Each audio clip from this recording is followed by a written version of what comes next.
Para entender por qué el salario mínimo está congelado desde hace 4 años, contactamos al economista, profesor y exministro de Finanzas de Venezuela, Rodrigo Cabezas. Ministro, sin duda vamos a preguntarle, por supuesto, ¿qué opinión tiene sobre el ingreso mínimo vital que aumentó la presidenta encargada Delcy Rodríguez, quien había advertido días antes que esperaba que el remedio no fuera peor que la enfermedad? Y sobre este tema en particular, que es vital a millones de los que aquí vivimos, como trabajadores manuales, trabajadores intelectuales, yo me siento un trabajador siendo profesor universitario, un trabajador intelectual, es muy importante lo que está ocurriendo, no el 30 de abril de este año, sino en estos años que han transcurrido, por lo menos 5 de estos últimos años. Lo primero que hay que tener claro es que en mi país, Venezuela, se estructuró un sistema desde hace aproximadamente 5 años de asignación del ingreso laboral en el que el salario fue desplomándose hasta práctica y literalmente estar hoy pulverizado como el mecanismo para redistribuir el ingreso y para que sea la contraparte del trabajo que se hace. Y el gobierno, junto también con la élite empresarial, así hay que decirlo, entonces ha bonificado el salario. No tenemos salario en Venezuela, que es una categoría histórica. Es, por cierto, el único país de América Latina que tiene un salario que representa el 0,05% del total de los ingresos. Nada de esto se ve en ningún país de América Latina. Por tanto, lo que ocurrió eh, recientemente con los anuncios de la presidenta interina, nada nuevo se ha mostrado. Se incrementaron $50 en el salario mínimo integral, que por supuesto por la voracidad de la inflación en Venezuela, en pocos días estará consumido porque en los últimos 2 años, el salario real ha perdido 90% de su capacidad de compra. Si apenas le aumentas un 26%, que fue lo que acaban de hacer, y que además no tiene ningún tipo de incidencia en la vida del trabajador, en la vida normal del trabajador, o en derechos adquiridos que se habían logrado aquí en Venezuela a través de la lucha del movimiento de los trabajadores organizados. Entonces, me estoy refiriendo a que hoy el mundo del trabajo en Venezuela, esto cuesta creerlo afuera, pero hoy los trabajadores de Venezuela no tenemos derecho a vacaciones, no hay ingreso por vacaciones, no tenemos utilidades, que en buena parte de América Latina le llamamos los aguinaldos, no tenemos prestaciones sociales. Todo ese cuerpo de derechos, de beneficios, fueron cercenados por este sistema de bonificación. Y por supuesto, sigue condenando al mundo del trabajo en Venezuela a una situación de subconsumo que yo he llamado en varios de mis textos infrahumano. E infrahumano porque hoy lo que reciben los trabajadores de Venezuela, 240 a $280, apenas representa el 35% de los alimentos que se requiere para vivir en familia, en hogar. Es una crisis tremenda. Este es un capitalismo anómala, tremendamente desigual por donde se le mide, y por tanto lo que ha hecho el gobierno, acompañado de la élite empresarial en Venezuela, es ratificar ese modelo de distribución de la renta que por supuesto cercena una vida digna de los trabajadores de mi país. Tal como usted y otros sectores advirtieron, no se aumentó el salario, sino fue una bonificación más. Usted dice que esto es un alivio. ¿Cuánto durará ese alivio? ¿Meses, días o años? No, un mes, 2 meses. Número, no vas a encontrar un solo economista que te pueda decir los números fiscales exactamente, ¿eh? Hay aproximaciones. Yo soy economista venezolano, economía venezolana, estoy al tanto de cuánto número sea posible. Te puedo decir que yo había calculado, estimado por el nivel del nuevo ingreso petrolero, por lo que estaba pasando en el área petrolera, de no estar vendiendo a descuentos, de estar vendiendo exactamente la mayor parte de nuestro petróleo a los Estados Unidos de Norteamérica, que iba a haber un ingreso entre mayo y diciembre, va a haber un ingreso entre mayo y diciembre aproximadamente superior a los 20.000 millones, 22.000 millones de dólares. Y de allí pensábamos que con unos 4 meses de regalía podía llevar el bono en la coyuntura para paliar la crisis que tienen los trabajadores de Venezuela a por lo menos $300. En los bonos, el reclamo que yo acompaño como profesor universitario, como venezolano, es el que regresemos al salario como categoría histórica.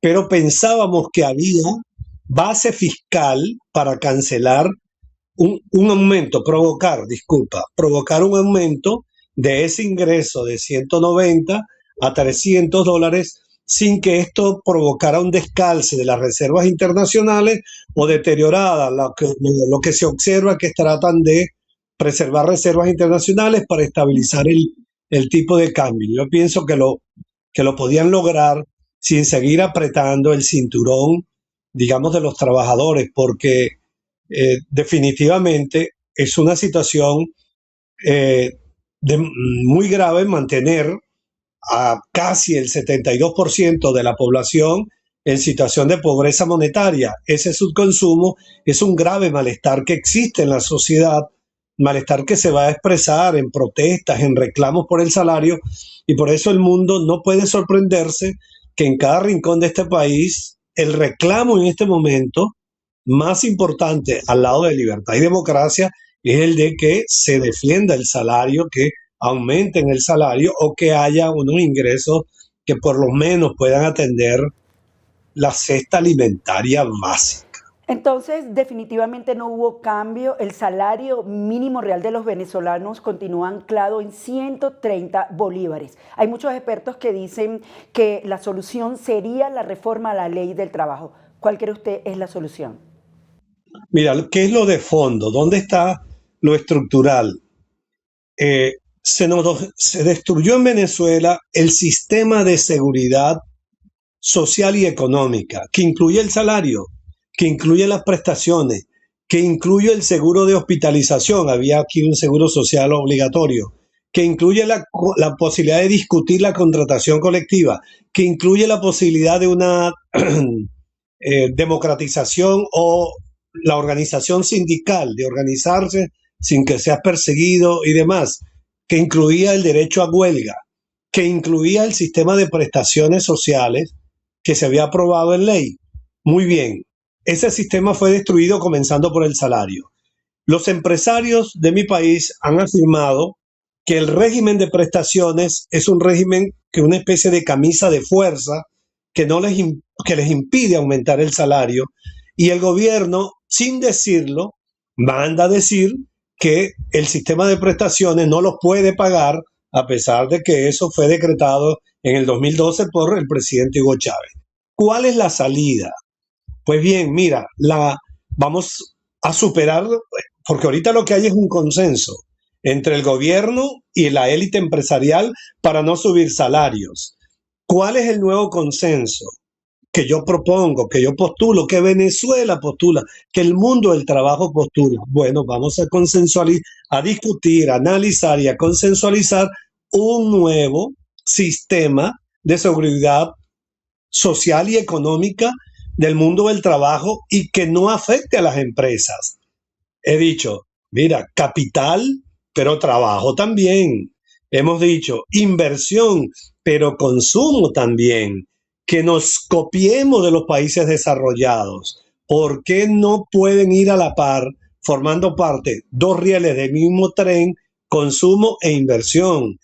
capital y trabajo y no esta desigualdad. Entonces, pareciera que en Venezuela está planteada con extremada urgencia la discusión y consensualización de un nuevo sistema de prestaciones.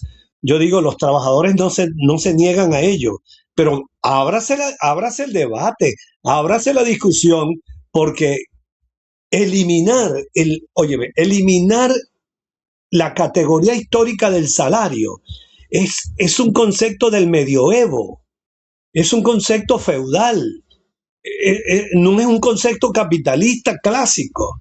En Venezuela, en este momento en que tú y yo conversamos, el salario en el Producto Interno Bruto, en el PIB, te doy este dato para que tú veas el feudalismo en el que estamos, el PIB, el salario en el Producto Interno Bruto representa menos del 14%. Pero ¿cuánto representa eso en otras economías? ¿Cuánto representa en Colombia? Es el 30%. ¿Cuánto representa en Chile? Casi el 50%. ¿Cuánto representa en Italia o en Suiza? Superior al 60-70%. Entonces hablas claramente de una desigualdad. Nos pueden condenar a no vivir, a tener salario liquidado sin vacaciones, sin prestaciones, sin aguinaldos, sin utilidades. Yo creo que no, eso es infrahumano y es feudalismo. Creo que está planteado que se haga un gran debate y se reformen las leyes correspondientes que no afecte el crecimiento económico, porque tampoco es una postura extrema de que, bueno, mira, el salario es el 100% del flujo de finanzas en un país y que el capital se vaya a la porra. No, necesitamos empresas capitalistas, necesitamos desarrollo de las empresas en la agricultura, en la agroindustria, en la industria, actividades de comercio. Claro que sí, el capital es necesario que esté, pero no sobre la base de este apretón de cintura tan grande que hemos vivido en estos 5 años al mundo del trabajo. Vamos entonces a consensualizar aquello. Posiblemente el mejor escenario sea poderlo discutir con un gobierno legítimo. A mí me gustaría que ese debate se diera con un Congreso plural, no la Asamblea Nacional, donde el 100% o el 99% es de un gobierno que no tiene esa representatividad. Un parlamento donde, bueno, haya 40, 60%, 15%. Si los comunistas sacan el 5%, tengan el 5% de los parlamentarios. En democracia y en libertad, yo creo que es posible, porque habrá hasta libertad sindical, dar esa discusión y consensualizarla por el país. Entonces, ministro, la solución para los venezolanos es seguir apretándose el cinturón. No hay con estos ingresos otra solución viable. No, yo formo parte de la comunidad académica de la Universidad del Zulia y nuestra asociación de profesores de la Universidad del Zulia, junto con lo que llamamos aquí, hoy se llama aquí la intergremial, donde está el sindicato de obreros de la universidad, donde está el sindicato de empleados de la universidad, más los académicos, los profesores, estamos en este momento planteando un ajuste de nuestro salario, reclamando la convención colectiva, la contratación colectiva, que nos permita tener salarios en atención a nuestra formación, a nuestro tiempo en las universidades, y que se recupere el salario que no puede ser de 200, mira, de $220, $240. En este contexto, ¿qué esperanza hay de un real cambio si continuamos anclados a un salario mínimo que no cumple con la Constitución?